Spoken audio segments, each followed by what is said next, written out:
Assalamualaikum, selamat pagi Malaysia hari ini bersama Haziq dan Anif. Ya, 1 September Zik. Wow, diam sedar tak diam. tak sedar? Betul, kita dah 1 September dan pastinya kita nak mulakan dengan ucapkan tahniah kepada rakyat Malaysia yang telah pun membanjiri Dataran Merdeka. Semalam kita dapat tengok memang, ya Allah, meriah sangat-sangat. Kenapa? Rasa kenapa? Sebab dah 2 tahun. Kita Betul. tak dapat nak sambut kemeriahan ni. Yang bagusnya kalau tengok suasana daripada awal lagi sebelum subuh mereka dah sampai sana dan penuh. mereka beramai-ramai ke Masjid Jamek Sultan Abdul Samad untuk menunaikan solat subuh berjemaah. Dia punya penuh tu macam solat Jumaat. Kan, dan kalau tengok Jawi punya Instagram pun, dekat social media Jawi pun ada bagi tahu peliharalah hubungan dengan Allah setiap masa. Itu erti merdeka yang hakiki. Ya, betul. Dan di samping itu, bila kita melihat terlalu ramai sangat ni kan, kita tengok mereka ni macam kita dok fikir mereka ni tak tidur ke? Pukul apa sampai sana? Sebab ambang merdeka pukul 12. Habis konsert kemeriahan pada malam tu kan, rasanya dia orang terus pergi ke Dataran Merdeka. Pukul 4 pagi LRT dah boleh masuk. Mereka ingatkan pukul 4 pagi tu mungkin jadi antara awal, tapi tak. Masuk pukul 4 pagi tu dah penuh macam tin sardin dah. Ya, Allah, tapi apa yang tu kita kagum, ada yang bawa anak, ada yang bawa baby pergi ke dataran tu untuk menyaksikan perarakan yang memang dah lama kita tak dapat nak tengok. 2 tahun dah kita tak dapat tengok. Bila tengok tu rasa puas, rasa sebab bila kita saksikan semua orang tengok ni tu dia. Penuhnya, ya Allah. Senang cerita kalau masuk ataupun anda upload muat naik gambar kemeriahan merdeka ni memang FYP. Kompom. Dia memang FYP. Ya? Tengok ni artis pun ada Liz Dawati. Betul. Lepas tu ada Liza Abdullah pun ada. Betul. Ini memang Saya suka caption tu, menjerit dekat konsert bilik. Billie Eilish? Tidak. Tetapi menjerit dekat artis Malaysia waktu perarakan merdeka. Semangat ini yang kita nak. Tahun ni kan Anif, saya tengok ramai orang yang terlibat. Betul. Dalam perarakan ni. Last sebelum PKP dulu, sebelum kita tak dapat sambut, saya pergi ke sana. Saya pergi ke Putrajaya. Bekerja. Ada tugasan di sana. Bekerja masa tu. Bersama Borak Kopitiam kan. Tapi sekarang ni, bila kita tengok lepas 2 tahun, ramai yang involve. Ramai yang terlibat dengan perarakan ni. Ya, kita salute dengan anda mereka semua yang telah pun terlibat dengan perarakan Hari Kebangsaan 2020. Tak, mula-mula kita ingatkan Abang Bomba, ni belum ada lagi ni Pascal. Abang Bomba, ingatkan macam awak. Tapi bila tengok hari ni macam, lah, dia punya sado tu lain. Oh, awak rasa saya dah cukup sado? Aduh, macam-macam benda viral kan? Antaranya video kan? Adik tu lah, nak buat mini love tak jadi, tahu-tahu tangan jadi lain. Itu lagi risau juga tu. Okey, kita nak kongsikan juga kepada anda semua cuaca pada hari ini. Lalangan 1 September kita nak tahu juga. Mungkin anda nak rancang perjalanan anda. Semenanjung Malaysia rata-rata taburan hujan di seluruhnya di kawasan semua. Jadi apa yang kita nak ingatkan adalah pada waktu petang lah selalunya kan. Cuaca memang tak menentu. Rancang baik-baik perjalanan anda dan pastikan aktiviti pada waktu petang tu elakkan aktiviti air, aktiviti yang berada di pesisiran pantai. Bagi mereka yang duduk di kawasan pesisiran pantai. Okey. Tu Semenanjung. Dah tekan ni pergi mana ni? Awak nak pergi mana? Nak pergi ke Sabah Sarawak mana? Sabah Sarawak di atas sikit. Di atas sikit tak ada Tak ni dah sampai ke Myanmar. Tak apalah, kita tengok utusan online digital lah ya. Itulah cerita mengenai cuaca hari ini. Dan di utusan ada tunjukkan mengenai hari tanpa bayang dijangka pada 23 September ini. Tak lama lagi, tak sampai sebulan lagi. Dia ada hari tanpa bayang di mana hari tanpa bayang ni adalah matahari berada tepat atas garisan khatulistiwa. Betul. Jadi masing-masing genap 12 jam siang serta malam. Yang dikabarkan. Betul-betul genap. Betul-betul genap. Wow. Jadi 23 September ni insya-Allah kita akan sama-sama menyaksikan. Tapi sebelum tu kita nak anda saksikan dahulu. Ini perkongsian awal kita, perkongsian pertama yang kita nak berikan kepada anda. Viral juga individu ataupun insiden individu menyelamatkan, melepaskan ikan hiu daripada tersekat dekat jaring. Dekat dia kan. Jom kita. Ya. Jaga ekornya nanti kena ambil lantung jangan simpan. Ekor ikan. Ekor jaga. Ekor dia simpan situ. Dia langsung. Hari saja tu. Jaga. Ekor. Jaga ekor. Yo, besar.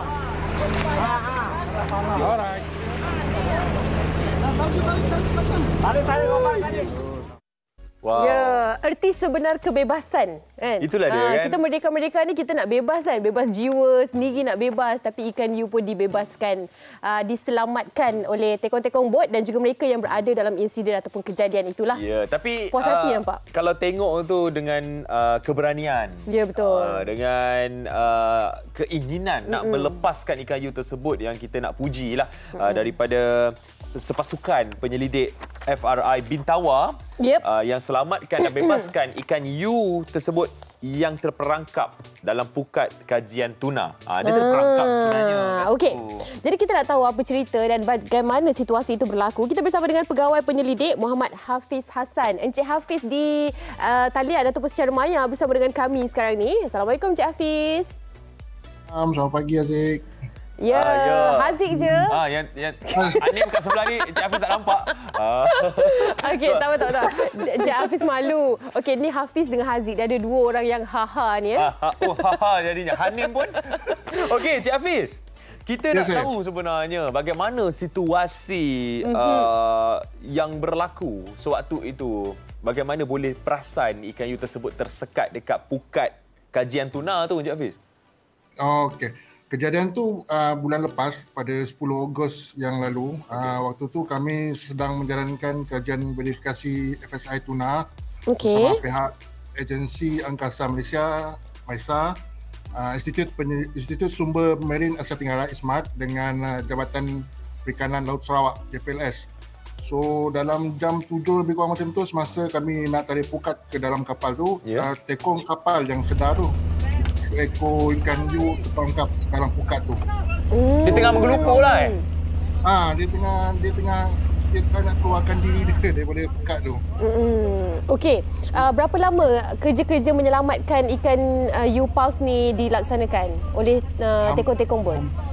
Hampir setengah jam jugalah, sebab masa tu dalam pukat tu pun ada ikan tongkol juga. Ya. Okey, yang paling mencabar bila part ni kan, part bila dah nak selamat tapi kita punya tekong bot tu berada dekat ekor dia kan. Itu kalau dia terlibas tu. Kami tak nak ikan tongkol tu keluar, so kami terpaksa potong dia punya pukat tu.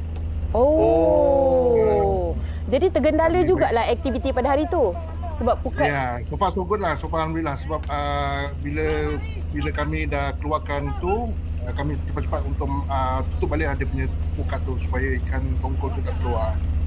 Ya, tapi semuanya berjalan dengan lancar. Tekong-tekong tu semua selamat selepas menyelamatkan hiu tersebut. Ya, so far alhamdulillah semua okey, tak ada masalah lepas tu. Tapi kalau tengok ni agak besar ni. Berapa? Dapat anggaran tak? Lebih kurang dalam 10 meter panjang dia. Wow. Jadi mereka tak ada yang cedera, tak ada yang apalah Tapi nampak mereka sangat expert lah. Alhamdulillah susah semua tak ada. Sebab ni pun pertama kali diorang jumpa benda ikan hiu paus ni. Okey, Cik Hafiz, selepas mereka menyelamatkan ikan hiu paus ni, kan, apa yang mereka ceritakan, pengalaman tu yang kita nak tahu bila diorang bercerita kan, excitednya mereka bila tengok ikan hiu tersebut. Dan Cik Hafiz juga berada di situ juga menyaksikan situasi ni. Itulah, kami rata-rata sebab masa tu kami dengan para pegawai penyelidik lain pun sangat teruja sebab ini merupakan macam kami pertama kali tengok secara live. Dan ni pun dia nampak besar. Kami mula-mula ingat kecil. So bila pukat tu dah semakin mengecil, saiz tu ikan paus tu pun dah memunculkan diri. Itu yang kami memang jelas lah nampak ikan ni. Okey, adakah ini perairan yang biasa kalian pergi untuk kajian ini? Sebenarnya kajian ni kita nak buat untuk memberi promotion penerangan kepada pengusaha pukat Jerut, dan dalam masa yang sama kita nak tengok ada tak verifikasi untuk data satelit tu. So daripada Tekong tu memang itu kawasan yang diorang biasa buat operasi lah. Dalam 60 batu nautical mile daripada Santubong. Okey, jadi ikan hiu sebesar ini memang pertama kali dapat saksikan. Ada tak lagi besar daripada ni ke yang pernah diceritakan oleh mereka yang pernah berada di perairan ini? Di PLN Sarawak ada. Biasanya di Miri. Sebelum ni di Miri kalau musim udang baring tu memang akan muncul lah.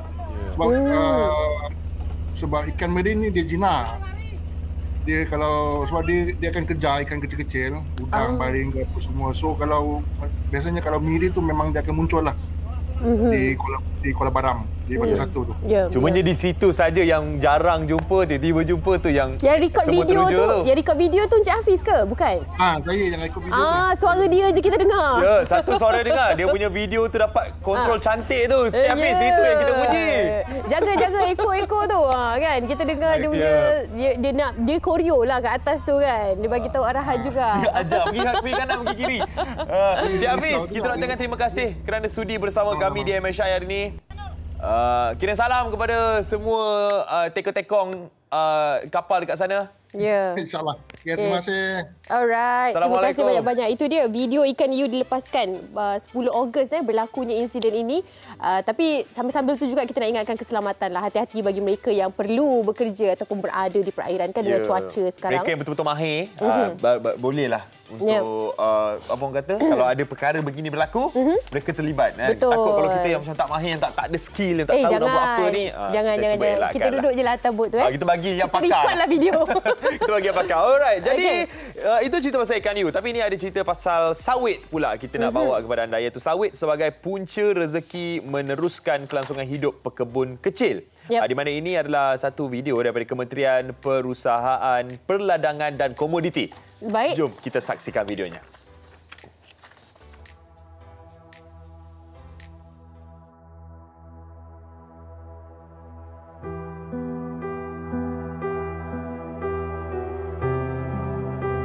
Komoditi KPPK telah menerbitkan klip berdurasi 3 minit bertajuk Tanah Ini Milik Kita atau The Land Is Ours yang memaparkan kisah pengorbanan keluarga pekebun kecil memanfaatkan tanah mereka dengan menanam kelapa sawit. Penerbitan video ini tepat pada masanya untuk menunjukkan kepada dunia bagi membuka mata negara-negara yang mengenakan sekatan ke atas minyak sawit bahawa Malaysia mempunyai lebih 461,303 pekebun kecil dan tambahan 1.8 juta individu lagi yang kehidupan mereka bergantung sepenuhnya dengan rezeki yang dijana daripada hasil sawit.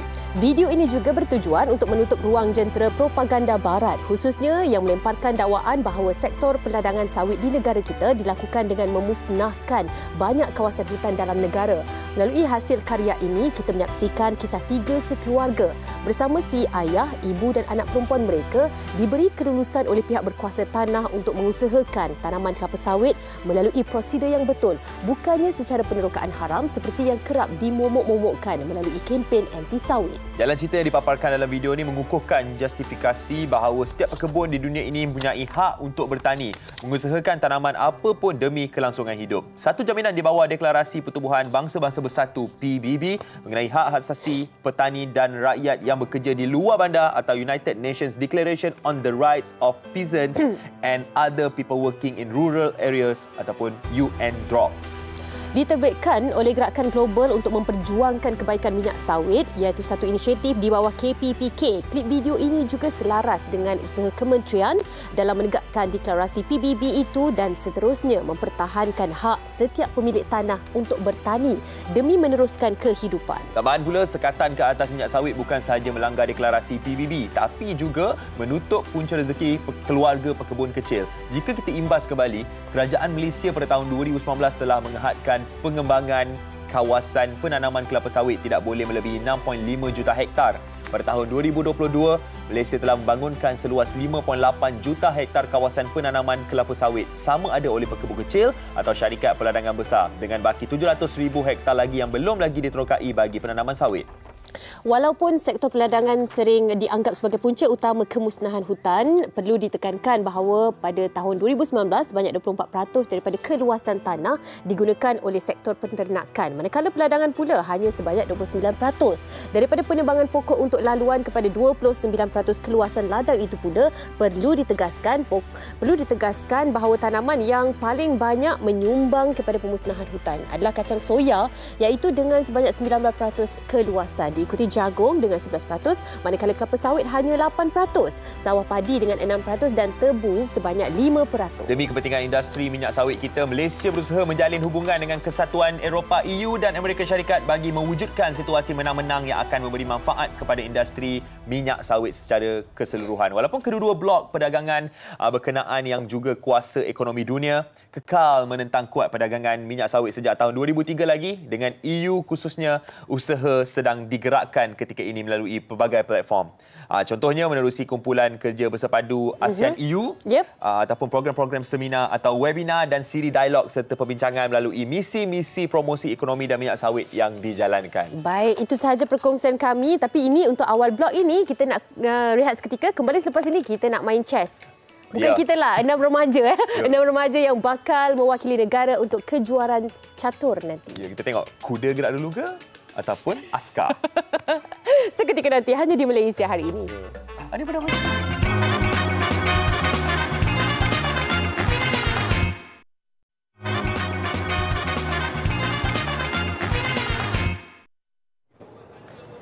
Baik, Malaysia hari ini kembali bersama dengan anda di luar di pekarangan Sri Pentas ni. Macam mana yang anda dapat saksikan, ini dia bakal juara kita untuk kejuaraan chess ataupun catur di Romania. Wow, 6 remaja ni terpilih ke kejuaraan catur remaja dunia dekat Romania tau. Ini adalah satu pencapaian yang sangat hebat. Betul. Kalau saya sendiri nak cakap pasal main chess ni, memang sampai ke sudah lah. Kalau kan dia kena tekan benda ni kan. Tekan tepi-tepi ni. Saya tekan masa saya sampai ke sudah 3 hari. tak tahu nak gerak yang mana. Okey, tapi tak apa. Kita nak melihat kepada perkembangan kejuaraan catur ataupun permainan catur di Malaysia lah terutama sekali kan. Kita bersama dengan Encik Najib selaku Secretary General Malaysia Chess Federation MCF, dan juga kita ada Puan Hajah Nurhayati Embong, Pengetua SMK Sarjana Utama, mewakili pengetua lah bagi anak-anak kita di sini, anak-anak remaja kita. Assalamualaikum. Alright, kita nak tanya dengan Puan Hajah Nurhayati dululah. Nak tanya mengenai impak permainan catur ni kepada prestasi anak-anak murid ni kan, dalam akademik, sasiah diri sendiri ataupun kita ke sini sikit jom. Tengah-tengah sikit. Mungkin cikgu nak ceritakan mengenai impak catur ni, cikgu. Okey, terima kasih. Sebenarnya kalau kita lihat permainan catur sendiri, dia memerlukan ketajaman minda. Betul. Ketajaman otak untuk dia mentafsir, untuk menganalisis, untuk mengatur strategi, untuk membuat perancangan dan seterusnya membuat keputusan. Jadi perkara-perkara ini jugalah nanti akhirnya pelajar itu akan menggunakan dalam proses PDPC di kelas.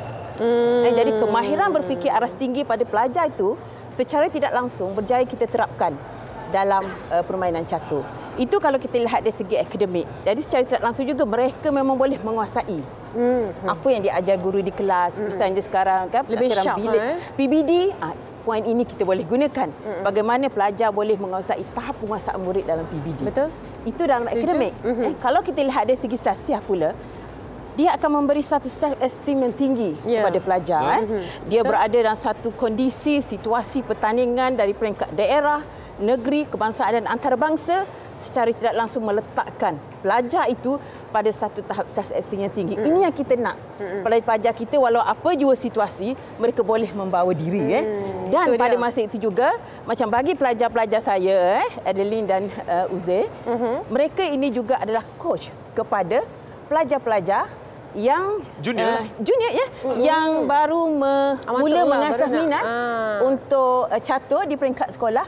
Jadi di situ communication skill, interaction, leadership, segala nilai-nilai dalam sekolah sejahtera pun boleh kita terapkan secara tidak langsung daripada catur. Daripada catur. Kita nampak dengan perkataan semudah catur. Semudah. Tapi kita nampak Puan Hajah memang sangat menggalakkan lah murid-murid untuk melibatkan diri dalam permainan seperti catur dan sebagainya. Kita juga bersama dengan Encik Najib, kita nak tahu tentang kategori yang terlibat untuk mewakili anak-anak kita ini ke Romania untuk kejuaraan catur yang akan datang ni. Kategori pertandingan ini adalah untuk bawah 18 tahun, bawah 16 dan bawah 14. Okey. So dia panggil World Youth. Ada lagi satu kategori cadets. Cadets 12, 10 dan 8. Okey. Tempat lain lah.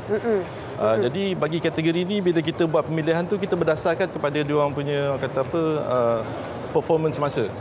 Kita tengok dia punya rating, pencapaian ranking mereka. pencapaian semasa dia orang. Baik. Dan baru kita pilih. Tapi dalam masa yang sama kita offer jugalah. Ya, sebab kadang-kadang ada yang tak boleh nak join, Yelah, ada betul. ada yang ada hal lain atau isu lain yang menyebabkan dia tak join. Tapi kebanyakan mereka ni adalah orang kata these are our chess future lah. Yalah, itu dia. Wow. Yeah? Okey, bila kita cakap pasal chess future, antara 6 orang ini, adakah yang memang orang kata meletakkan harapan yang agak tinggi lah untuk kategori apa sahaja yang bakal dimenangi melihat kepada kontestan yang lain? Okey, bila kita cerita pasal dunia ni, maknanya ada lebih kurang 150 dunia, 150 negara yang terlibat yang akan terlibat dalam event ni. Jadi kita nak kata bagi saya kita ni masih lagi agak average lah. Kita masih lagi agak average. Tapi bukan bermakna kita tak boleh orang kata meningkat lagi. Setuju. Itu satu benda yang kita boleh buat. Jadi bila kita ada nampak macam ada coverage daripada media seperti yang ada sekarang ni. Jadi kita dapat mempopularkan lagi sukan tu, kita dapat melonjak dia ke satu tahap yang lebih tinggi lah harapnya. Ya, betul. Faham. Itu kalau kita tengok kita nak meningkatkan kualiti kan. Betul. Dan kita meningkatkan lagi popularnya catur ni supaya ramai macam tu. Tapi kalau kita tengok daripada sekolah SMK Sarjana Utama sendiri, bagaimana sekolah kita boleh detect kan yang macam sekolah ni ramai sebenarnya pemain catur yang hebat. Betul. Puan. Pertama, sekolah kami ni ramai. Okey. 3,800 pelajar, meriah. Meriahlah memang. Jadi bermakna banyak bakat yang perlu kita tonjolkan. Congkil. Jadi dalam konteks kebitaran sekolah ni, kita perlu ada perancangan yang komprehensif peringkat sekolah. Iaitu bagaimana kita menarik, kita mencari bakat-bakat pelajar melalui tournament yang kita anjurkan peringkat sekolah. Dan di situ kita lihat mana yang boleh potensi ditonjolkan peringkat sekolah, daerah, negeri, kebangsaan dan antarabangsa. Itu dia. Jadi di situ juga ada 3 perkara penting yang perlu kita highlightkan bagaimana kita boleh menjadikan catur ini sebagai satu kebitaraan. Pertama, fungsi guru sebagai pengurus pasukan dan juga mengurus pelajar-pelajar ini, dia berjaya mencungkil bakat murid. Dan kemudian bukan itu saja, setelah dan kita dapat kumpul beberapa pelajar yang boleh kita tonjolkan. Dan kita maklum kepada ibu bapa, dan support sistem dari ibu bapa itu sangat penting. Sangat penting untuk menyokong murid, untuk menyokong anak kita supaya terus ke hadapan dan sekolah perlu memberi peluang. Hari ini pun ada ibu bapa yang datang. Ada ibu bapa hadir. Sangat supportive mereka. Hadir bersama-sama. Kita nak kenal jugalah kita punya bakal juara ni. kita Aziz, sama awak dengan ambil lah. Uzai. Awak ambil geng-geng Uzai. Uzai dengan Nazhan. Ya. Okey, mana mic-nya? Mana mic? Mereka dah pakai dah. Mereka dah pakai. Oh, dah pakai mic dah. Dah pakai mic dah. Okey, Uzai. Sekarang masa sekejap kita tengok kita main catur kan. Okey, masa tengah jalan ni kita boleh tak ajar pak cik ni kejap.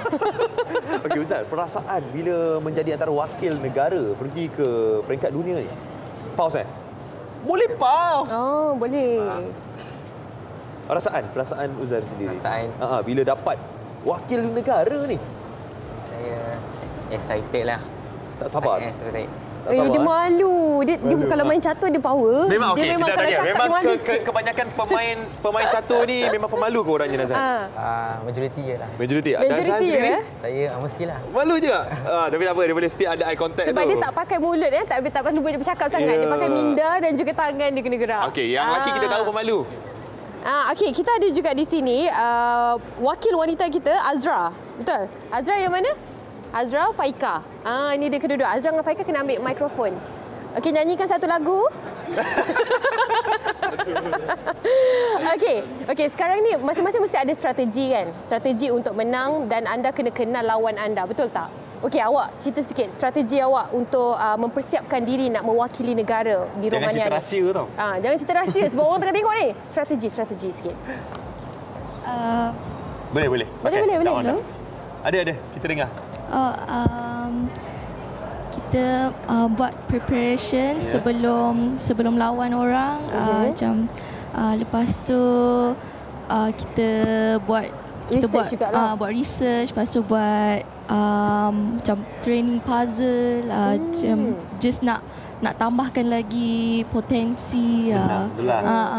Kalau setiap orang tu berbeza dia punya strategi dan juga strength je. Dia macam kena baca minda orang Maknanya awak ada kebolehan untuk baca strategi. Apa next step dia?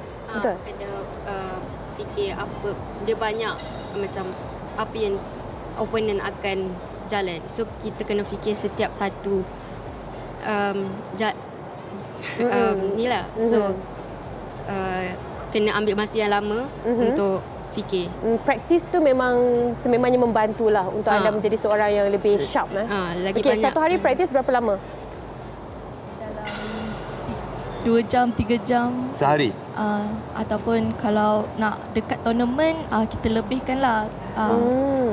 Tapi itulah orang kata kan, bila main chess ni, dia memerlukan mental yang sangat-sangat kuat. Betul. Dan Setuju. kita ada 2 orang lagi pemain ni sebenarnya yang bersama dengan kita. Kita ada Megat dan juga Emir.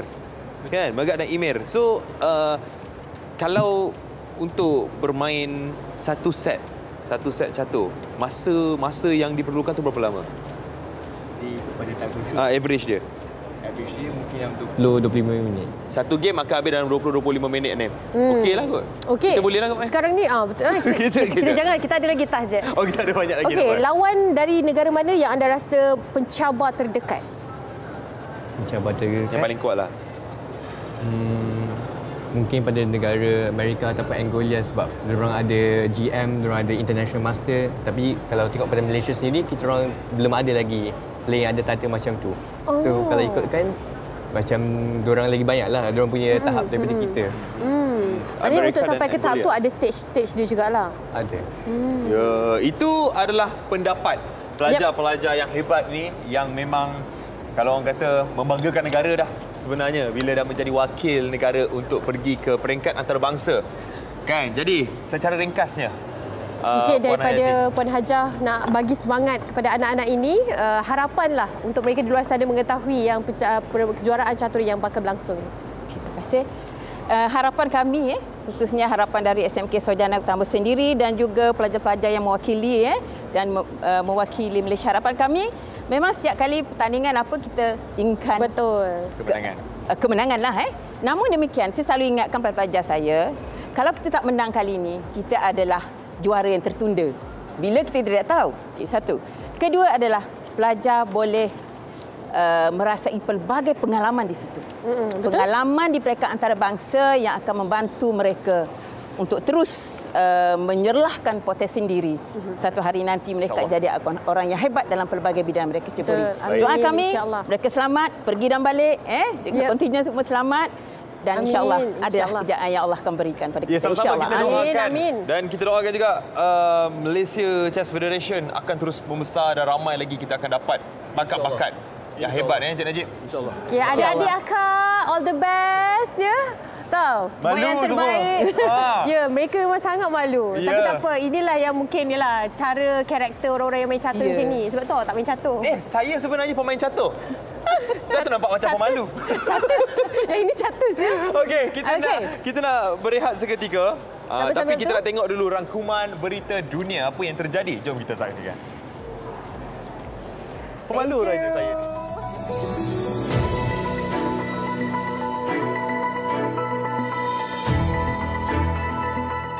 Anggota terakhir kumpulan orang asli atau dikenali sebagai lelaki dalam lubang ditemui mati berdekat selepas kesemua anggota masyarakatnya yang hidup terpencil mati dibunuh peladang, pembalak atau pelombong haram. Menurut Yayasan Indian National Brazil FUNAI, mayatnya ditemui terbaring dalam buaian di dalam sebuah pondok di wilayah orang asli Tanaru di Rondonia, sempadan Bolivia pada 23 Ogos lalu. Nama panggilannya lelaki dalam lubang berpunca daripada tabiatnya yang suka menggali lubang di dalam pondok yang dibinanya, mungkin untuk memerangkap haiwan selain bersembunyi. Media tempatan melaporkan mayat lelaki itu ditutup dengan bulu burung kakak tua menyebabkan seorang pakar membuat spekulasi bahawa lelaki itu tahu ajalnya sudah hampir tiba. Pentadbiran Aeronautik dan Angkasa Kebangsaan NASA membatalkan penerbangan ujian roket bulan terbesarnya Isnin lalu. Ini berikutan isu suhu satu daripada 4 enjin gergasi roket berkenaan.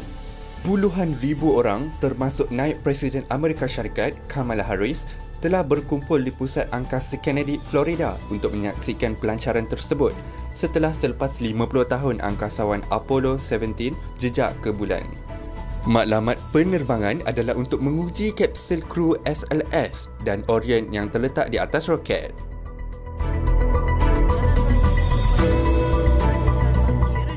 Bencana banjir besar disebabkan hujan monsun telah melanda Pakistan yang mengakibatkan kerosakan jalan, tanaman, infrastruktur bangunan dan jambatan. Dianggarkan 1,000 mangsa terbunuh serta menjejaskan kehidupan lebih 33 juta penduduk. Menurut Menteri Pembangunan dan Perancangan Pakistan, Ahsan Iqbal berkata, anggaran awal kemusnahan akibat banjir terburuk di Pakistan ini melebihi $10 bilion Amerika Syarikat. Bandar pelabuhan paling sibuk di selatan Pakistan, Karachi, menyaksikan limpahan air hujan paling teruk dan juga membanjiri seluruh kawasan kejiranan yang menyebabkan berjuta-juta orang terkandas. Kata Ahsan Iqbal lagi, proses baik semula mungkin mengambil masa 5 tahun untuk pulih, sementara rakyat terus bergelut dengan masalah kekurangan makanan yang kritikal. Kejayaan beregu lelaki negara Aaron Chia dan Soh Wo-yi telah melakar sejarah sebagai wakil pertama negara yang meraih gelaran juara dunia di Tokyo, Jepun Ahad lalu. Legenda perseorangan lelaki negara Datuk Lee Chong Wei berkata, sejak tahun 1977, Malaysia telah pun beberapa kali hampir merangkul emas namun tidak kesampaian. Tambahan beliau, 11 negara sudah pun digelar juara. Kini Malaysia boleh berbangga. Pada aksi final 28 Ogos lalu, Aaron Chia dan Soh Wo-yi telah menewaskan beregu berpengalaman Indonesia Muhammad Ahsan dan Hendra Setiawan dengan keputusan 21-19, 21-14 dalam tempoh 40 minit.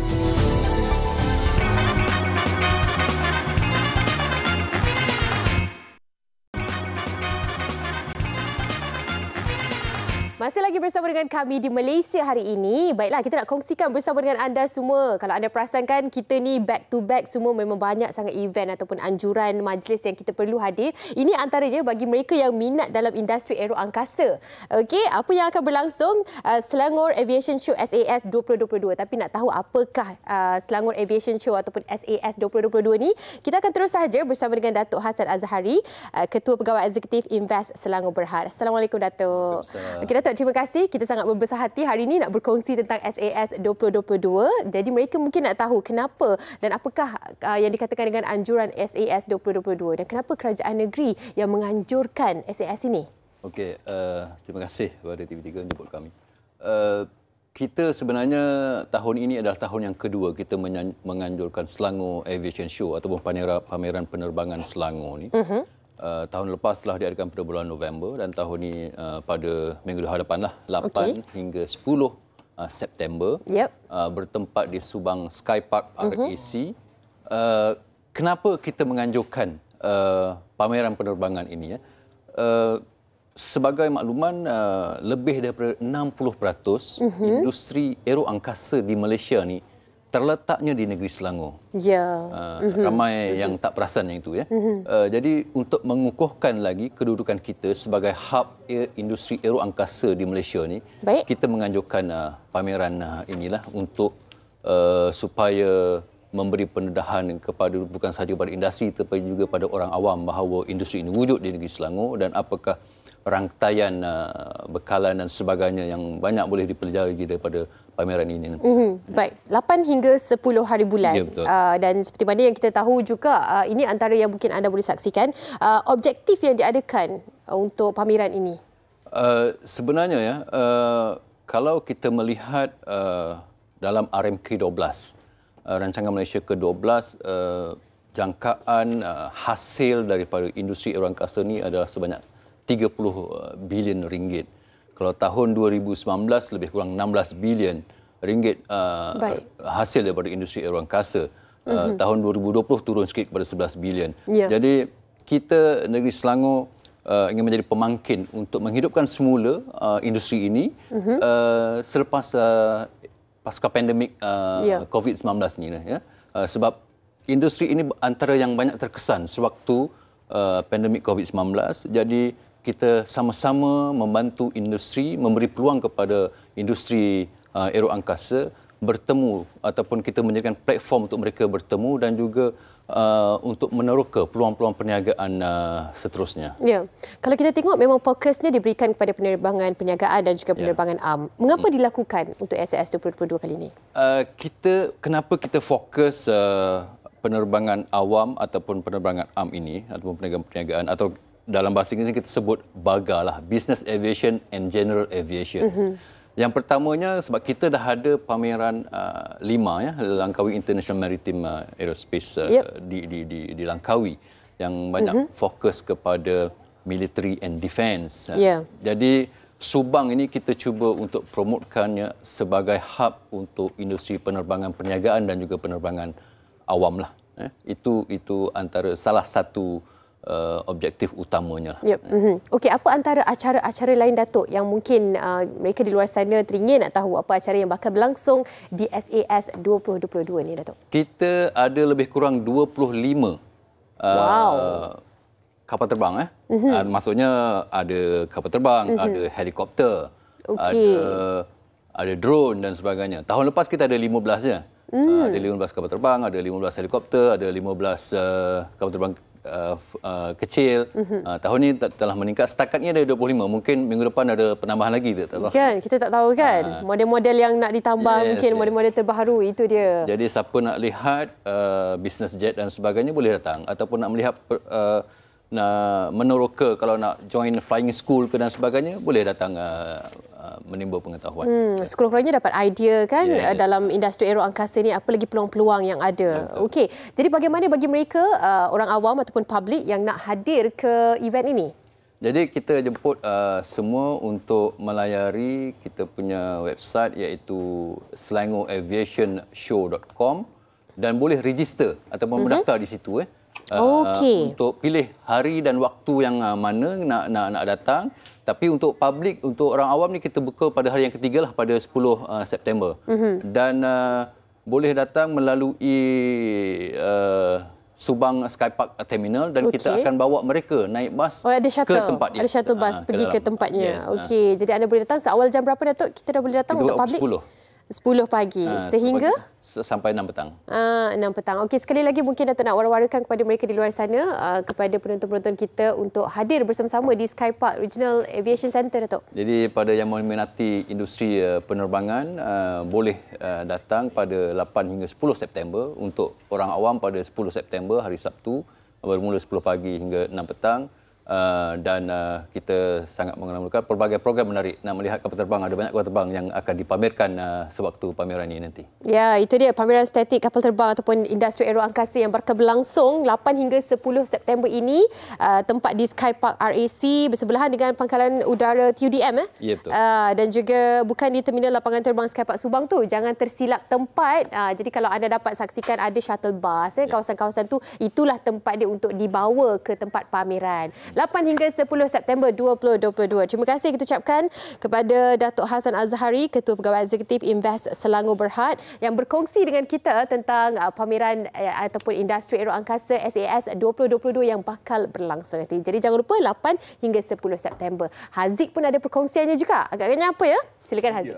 Thank you Anim. Tahun ni tahun 2022, sedar tak sedar Berita Harian telah pun mencecah 65 tahun.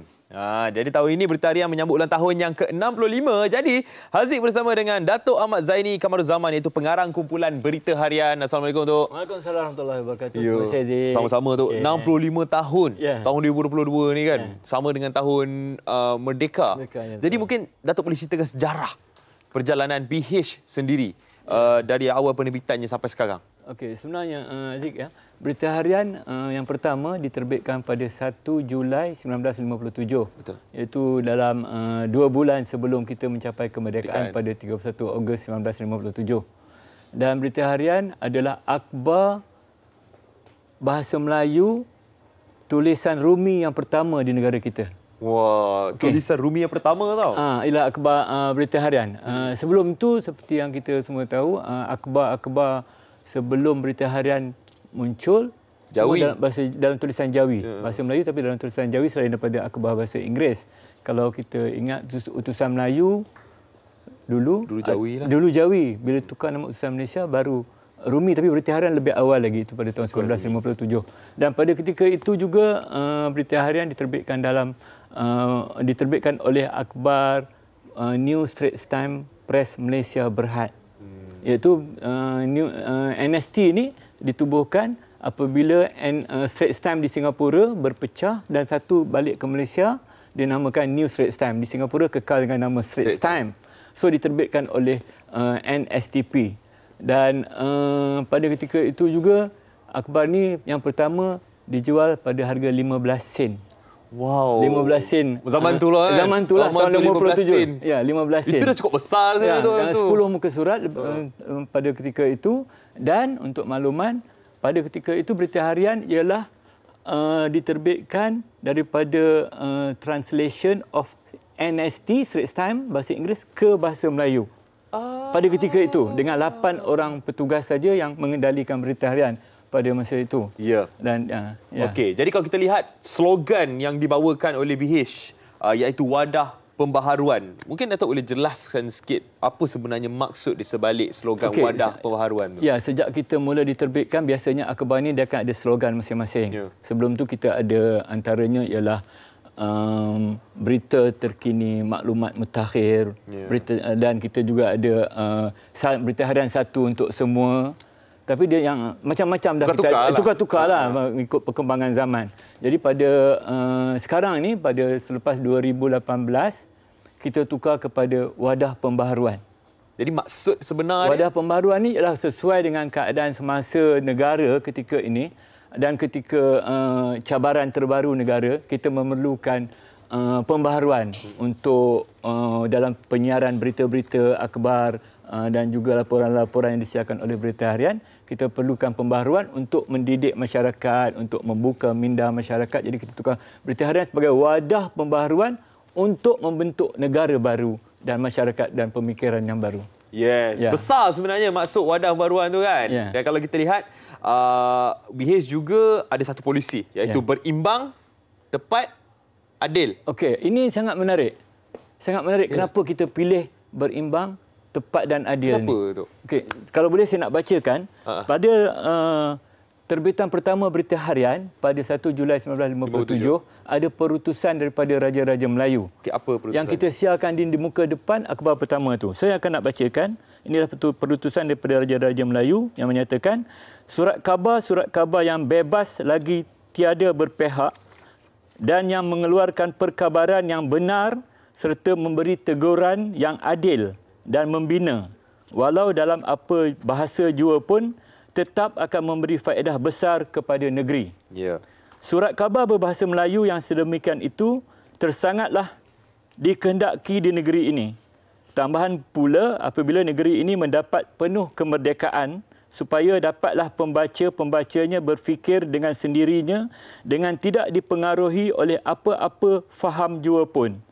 Beta sekalian, ini Raja-Raja, harapkan surat khabar Berita Harian ini akan mendapat sokongan dan kejayaan yang penuh di dalam alam pesurat khabaran di negeri ini.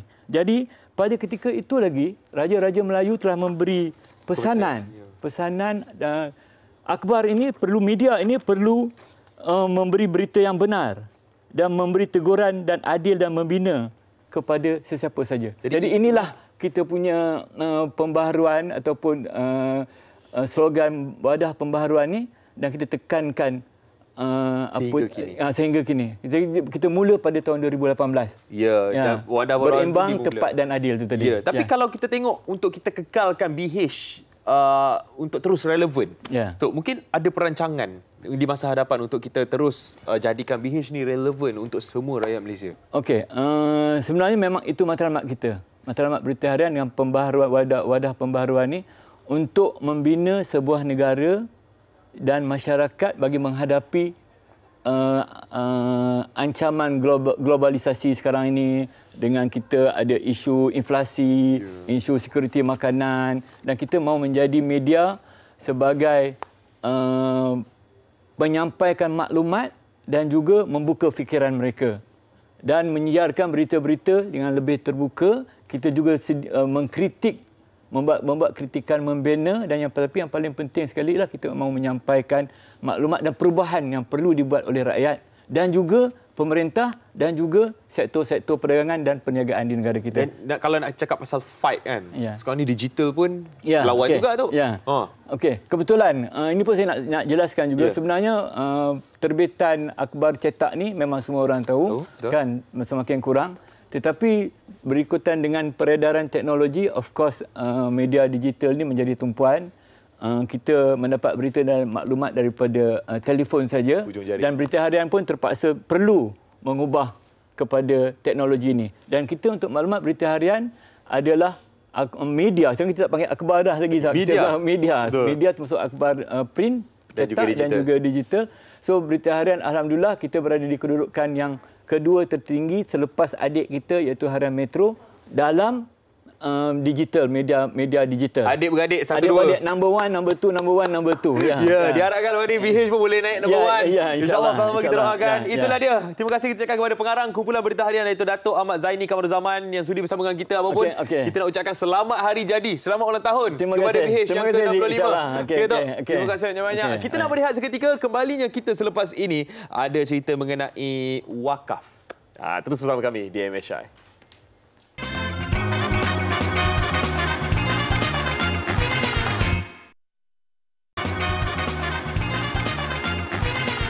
Okey, terima kasih. Masih lagi bersama dengan kami di Malaysia hari ini. Tadi Haziq dah cakapkan kita nak kongsikan tentang wakaf. Wakaf apa dia? Ini dia, kita nak kongsikan tentang wakaf Madrasah Darul Ulum maaf ya.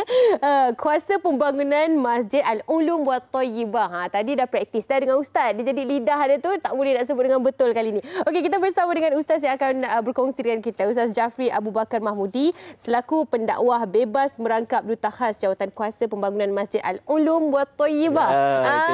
Pantai Remis Perak. Akhirnya penat praktis dengan Ustaz tadi. Okey Ustaz, kongsikan bersama dengan kami apa tentang madrasah ini. Bismillah, alhamdulillah, wassalatu wassalamu ala Rasulullah wa ala alihi wa sahbihi wa man tabi'alah. Jenuh nak praktis dengan Anim tadi ni. Al-Ulum wa Thayyibah bunyinya. Bagi Arab sikit lah. Alhamdulillah. Madrasah Al-Ulum wal Qiraat ni telah beroperasi semenjak daripada 2013 dan kita ada pelajar-pelajar tahfiz pada waktu tersebut dan subhanallah, dan kita memikirkan sudah sampai waktunya kita punya masjid sendiri.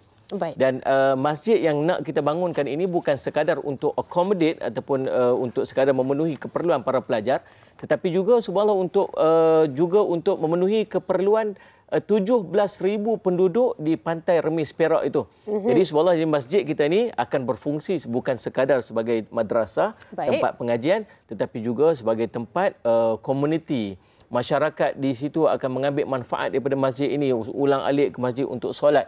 Dan kita juga menyediakan bukan sekadar masjid untuk solat, tetapi kita menyediakan juga pusat sebagai pusat tahfiz. Pelajar-pelajar kita akan ada di situ 300 orang. Kita target bila dah siap nanti. Kemudian akan ada dewan seminar, kita akan ada dewan bilik mesyuarat, dewan solat, bilik jenazah, ruang untuk Muhammad orang musafir dan sebagainya. Inilah yang nak kita bangunkan dan kita telah pun mendapat kelulusan daripada Majlis Agama Islam Negeri Perak untuk buat kutipan dan pembangunan Masjid Al-Ulum wa Thayyibah ini. Okey, setakat ini dana yang telah pun diraih? Alhamdulillah, saya nak mengambil kesempatan ni Anim dan semua untuk mengucapkan jutaan terima kasih kepada semua yang telah menyumbangkan semenjak daripada awal bersama dengan kami bersama-sama membangunkan Masjid Al-Ulum wa Thayyibah ini. Alhamdulillah, kita masih memerlukan 10 juta lagi. 10, Masya Allah, nampak macam banyak kan? Tapi ada sebenarnya Anim. Tahu dekat mana? Dekat dalam poket kita masing-masing insya-Allah. Dan saya yakin kalau semua masyarakat mengambil peranan untuk sama-sama membangunkan masjid Allah ini, mudah-mudahan kita akan dapat mengumpulkan jumlah ini dengan dalam masa yang terdekat sebab kita bercadang tahun depan sahaja, insya-Allah awal tahun depan kita nak memulakan operasi kita sekadar yang termampu untuk Masjid Al-Ulum wa Thayyibah ni insya-Allah. Selagi mana dana tidak mencukupi, progres itu tidak dapat dilaksanakan kan, itu antara prosedurnya. Betul. Okey. Jadi kepada anda semua mungkin inilah waktu yang paling sesuai sekali untuk kita berwakaf. Tapi mereka mungkin tertanya-tanya kenapa pembinaan masjid ini menjadi pilihan untuk mereka melaksanakan wakaf? Mungkin Ustaz kongsikan juga. Ya, subhanallah. Banyak kan orang buat kutipan macam-macam. Dan tidak ada tempat yang paling cantik untuk kita sama-sama bantu dan di-encourage sungguh oleh Nabi SAW, melainkan untuk kita sama-sama bangunkan masjid. Masjid ni Nabi SAW ceritakan kelebihan-kelebihan membangunkan masjid. Di antaranya, siapa yang membangunkan masjid walaupun sebesar sarang burung saja, maka Allah akan mengurniakan kepadanya sebuah rumah yang seumpamanya dalam syurga. Subhanallah. Dan banyak kelebihan-kelebihan yang lain. Tuan-tuan, kalau ada orang ulang-alik ke masjid, dia pergi solat saja. Setiap daripada solat dia, mudah-mudahan kita akan menumpang manfaat dia sebab dengan sumbangan kita itu maka dia dapat bersolat dengan sempurna. Tetapi Masjid Al-Ulum wa Thayyibah ini bukan sekadar orang solat. Di sana ada pelajar-pelajar kita yang akan menghafaz Al-Quran. Di sana ada pelajar-pelajar kita yang akan membaca kitab-kitab Taurat, kitab-kitab pengajian lama-lama ni, Salih Azim Muhammad. Dan bukan sekadar pelajar kita juga membuka pengajian ini kepada masyarakat di sekeliling tu. Ya, betul. Orang ramai akan ulang alik ke masjid. Dan penggunaan masjid kita ni bukan sekadar 5 waktu solat, bahkan daripada awal pagi, seawal 4 pagi tu kita dah buka dah, sebab pelajar-pelajar dah start masuk untuk pengajian kelas dia awal. Dan akan habis tutup mungkin pada pukul 10 ataupun pukul 11 malam pada setiap malam. Jadi semua maksudnya kapasiti penggunaan masjid ini akan digunakan dengan begitu dimanfaatkan dengan begitu banyak sekali sebaiknya, dan itulah ganjaran pahala yang kita akan kutip dan kita akan perolehi nanti di yaumul qiyamah, mudah-mudahan. Amin insya-Allah. Inilah masanya. Ustaz, mungkin mereka tertanya bagaimana untuk hari ini mungkin nak sumbang 1 juta kan untuk wakaf. Mana tahu kan? Mana tahu. Jangan cakap ada juga individu yang dah sumbang berjuta-juta. Silap Anim nanti yang akan transfer tu. Subhanallah. Dan Allahumma shalli tuan-tuan, kita ada nombor akaun yang tertera. Saya nak cadang kepada tuan-tuan, hari ini kita ambil kesempatan, hari ini Khamis, esok Jumaat. Kita masuk bulan yang baru, bulan Safar. Ini waktu Nabi SAW keluar untuk berhijrah di hujung bulan Safar. Dan kita nak mengambil kelebihan-kelebihan hari Khamis nak masuk Jumaat ni, waktu yang sangat baik untuk kita bersedekah. Jadi tuan-tuan manfaatkan waktu ni untuk kita bersedekah. Telefon mak kita. Saya nak ajak tuan-tuan, telefon mak, telefon ayah. Bagi tahu dekat dia, tadi saya tengok Ustaz Jafri dekat TV, dia duk kempen untuk dana pembangunan masjid.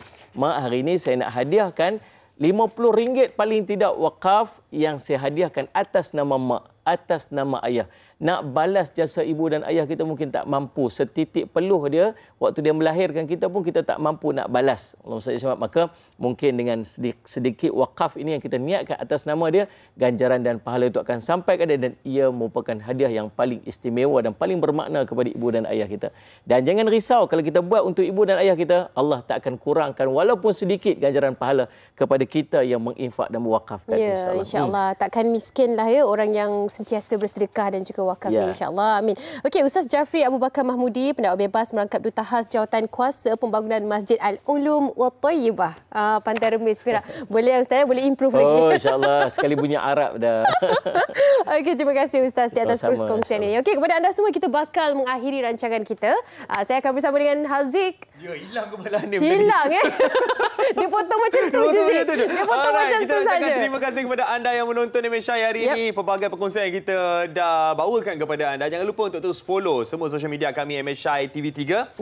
Dan jangan lupa untuk bersama kami esok. Ada satu topik yang sangat best, sangat memberikan kita satu ini sangat penting, wake up call. Iaitu duit hilang dari akaun, apakah tindakan selanjutnya? Ya, sekarang ini macam-macam kes kan. Hilang beribu-ribu, malah puluhan ribu. Kemana duit itu pergi dan apa tindakan yang boleh kita lakukan dalam segmen Soal Wang esok di Malaysia hari ini. Ya, saya Azri Husni. Saya Arim Izzati. Assalamualaikum. Jaga diri. Tertumpahnya cinta, usia kita makin dewasa, berkali-kali kita diuji, kasihnya bangsa dibela, maruah